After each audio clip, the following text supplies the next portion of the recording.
Regardless of the subject, online communities tend to have a few things in common. They're loud, passionate about the subject, and in most cases never unanimously agree on anything. That describes the COD Zombies community perfectly, especially that last point. Even the maps and games that most would say are universally hated are really more mixed than anything else, which is why it's so amazing how on November 5th, 2021, the entire Zombies community from YouTube to Twitter to Reddit and everywhere in between actually unanimously agreed on something. Unfortunately for Treyarch, Sledgehammer, and Activision, the community unanimously agreed that Vanguard Zombies sucks. I haven't seen a video game community come together to dunk on their own game since Cyberpunk 2077, since the completely broken launch of MCC, since the Star Wars Battlefront II reboot. Vanguard Zombies isn't going to get the coverage of those games since it's the least important part of the game, but if Zombies were at the level of COD's multiplayer in terms of popularity, this game would be getting the Infinite Warfare treatment right now.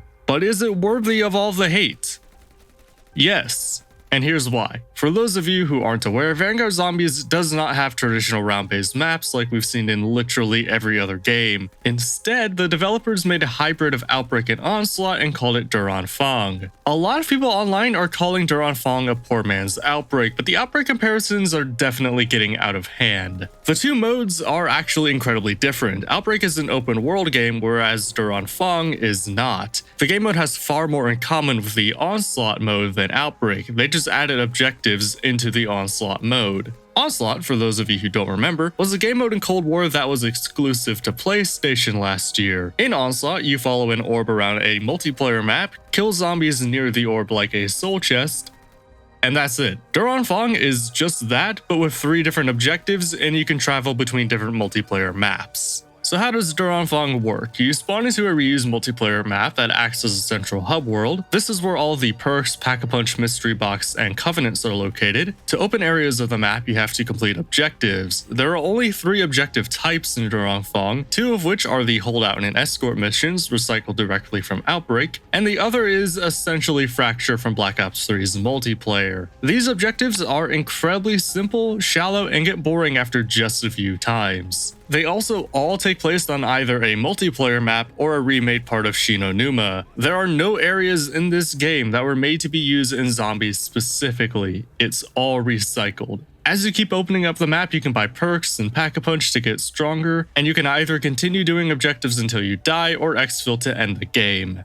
Before continuing with Anfang, one of the biggest criticisms with this game mode isn't what's in the game, but what isn't. So let's take a few minutes to go over everything that isn't in the game. Number 1, no round-based maps. If you like the simple fun of Kino der Toten, Origins, Der Eisendrache, Die Machine, or anything the franchise has done other than Outbreak and Onslaught, then there is nothing for you here. Also, the developers have not committed to making a round-based maps of Vanguard so you can get the fun. Number 2, no Easter eggs. If you had fun completing the main quest within each map or searching for side quests within each map, then there is nothing for you here. Number 3, no wonder weapons. If your favorite part of playing zombies was using the overpowered weapon to slaughter endless zombies, then there is nothing for you here. They didn't even add the goddamn ray gun, and that's been in every map since World at War. Number 4, no wall buys. If you heard that there was no wonder weapon in Anfang and thought that would remove any incentive to use the mystery box, the developers are already way ahead of you. No, they didn't make the box more powerful or commit to adding a wonder weapon with a day 1 patch, they just removed all the wall buys so you're forced to use the box. Number 5, no new perks or field upgrades. All of the perks and field upgrades are returning from previous games.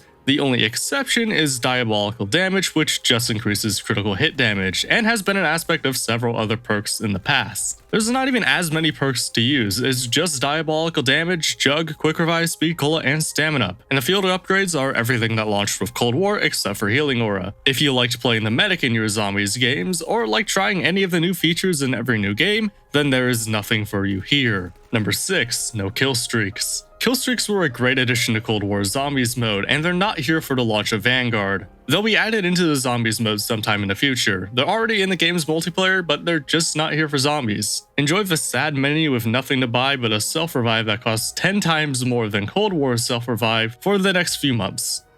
It can't get much lazier than number 7, no Pack-a-Punch camo.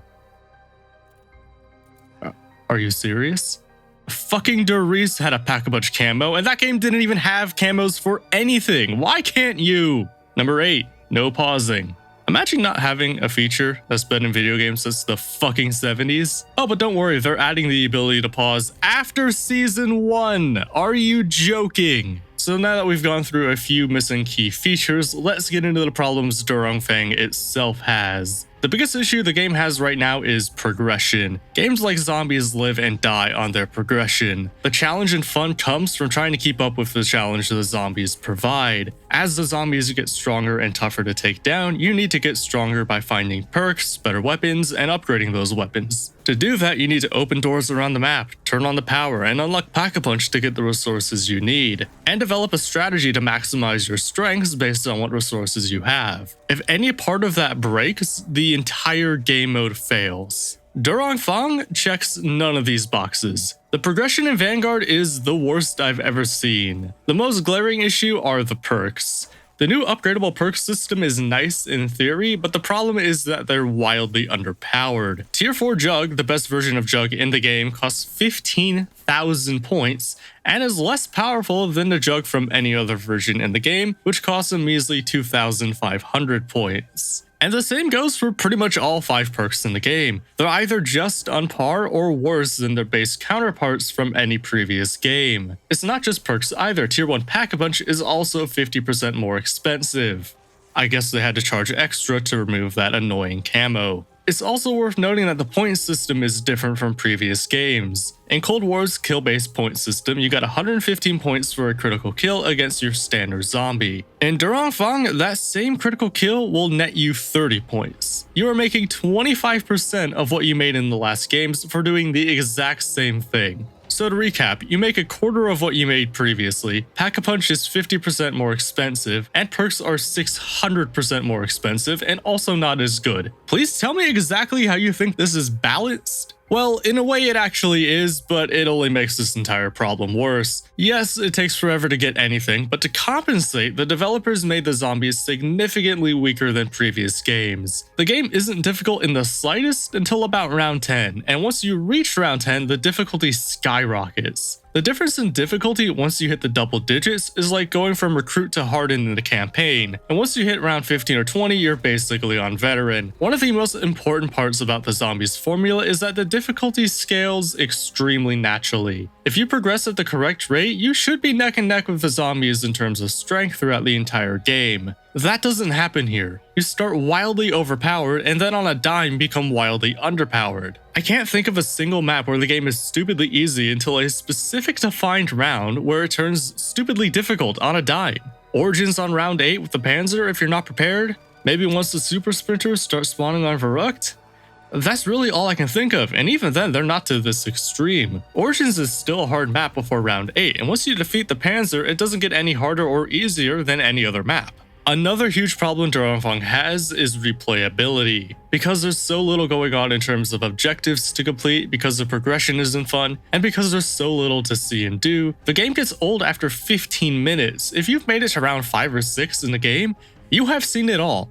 By that point, you should have opened all the areas of the map, gotten all the perks, maybe pack-a-punched one of your weapons, and the map's boss will start spawning in short time. You can see everything this brand new mode has to offer faster than you can complete an Easter egg on some maps. I can't emphasize how little there is to do once you reach that point. There's no Easter eggs or side quests that you can complete to shake things up, and if you've played Cold War, you've already used all the field upgrades in this game. I suppose you could replay Fang to level up weapons, but why do that when you could do it in multiplayer without hearing the same 12 voice lines repeated over and over again? And really, why bother ranking up weapons at all? If you're here specifically for zombies, you're never going to come back to this often enough to enjoy what you've worked for. And in a live service game like Vanguard, that's a huge problem for Activision. How are they going to get you to buy the Battle Pass and the $20 operator skins in the shop if you've stopped playing the game this early? I'm going to attempt to answer that question because I do believe this is fixable. But first, I want to mention a few positive aspects of Fang. This review and all the content about it online has been extremely negative, but that doesn't mean there aren't things within the game that I like. So for the 5 of you who like Vanguard Zombies, this one's for you.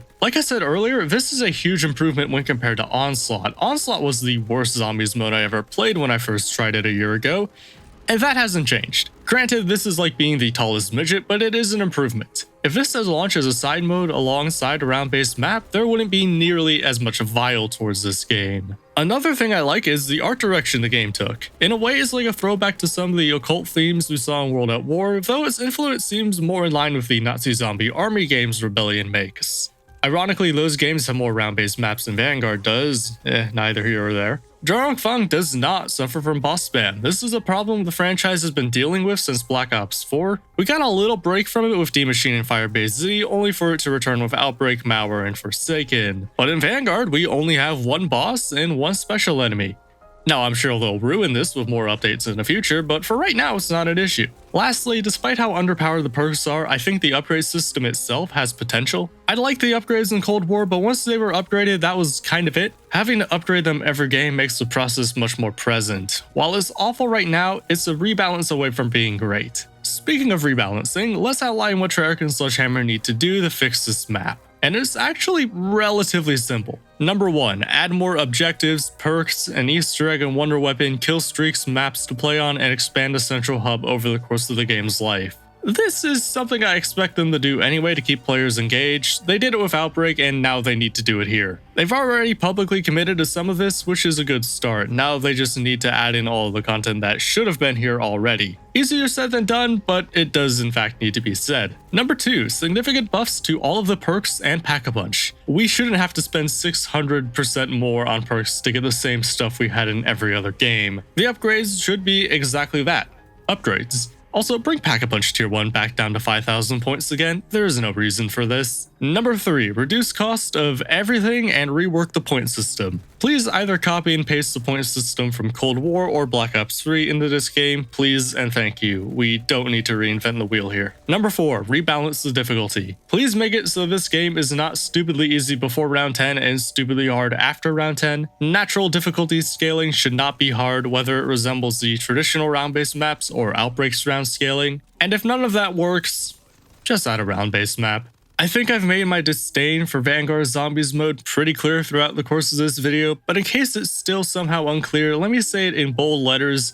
In its current state, Vanguard Zombies is the worst in the entire franchise. There is potential for this to be fixed down the line and made into something people might like, but it is never going to be something people like more than round-based content. After this, the future of the Zombies mode is crystal clear. Round-based maps are and always will be king. And I think there's room for Outbreak-style maps too. The ideal Zombies game for me is a game that launches with an Outbreak-style open-world map that is continuously updated throughout the year, alongside 1 or 2 round-based maps on disc, with 4 DLC maps releasing throughout the year. At best, modes like Onslaught and Anfang are reserved for either limited time modes or a separate game mode like what Griefed and Turned were in Black Ops 2. They will never be top to build and should never be released as the only Zombies content like they were in Vanguard. I would also like to briefly mention that I don't hold the developers accountable for the state of Vanguard Zombies. This is entirely management's fault. Activision made Treyarch rush Cold War Zombies out a year earlier because Sledgehammer and Raven couldn't get it together, and now they're continuing to pick up the slack by developing a third mode for Sledgehammer's game. What they've been able to do is incredible, but it should not have gone down this way. The saddest thing about this whole thing too is that the rest of Vanguard, the multiplayer and campaign, are actually really good. The campaign, while on the shorter side, is genuinely excellent, and the multiplayer, while not without its flaws, has the most maps and weapons we've seen in a long time. Granted, that's because previous games were extremely lacking in content, but it's at least on par with the franchise's classic titles. If you clicked on this game looking for advice on whether or not to buy Vanguard, I would say that if you enjoy the campaign and multiplayer, it's definitely worth a shot. But if you want to get Vanguard for just the zombies and might play the campaign, or even worse, just for the zombies mode, then avoid this game like the fucking plague. If you're lucky, you might be able to get this on sale in a couple years' time to try it out for yourself, hopefully after all the suggested changes from earlier are added, or maybe a free weekend comes along and you can try it then and judge for yourself, but I cannot in good faith recommend spending $60 to $70 on this. But that's just my opinion on things. Of course, let me know what you think in the comments below. Thanks for watching, like this video if you made it this far, subscribe to the channel if you want to see more, and I'll see you in the next video. Take care.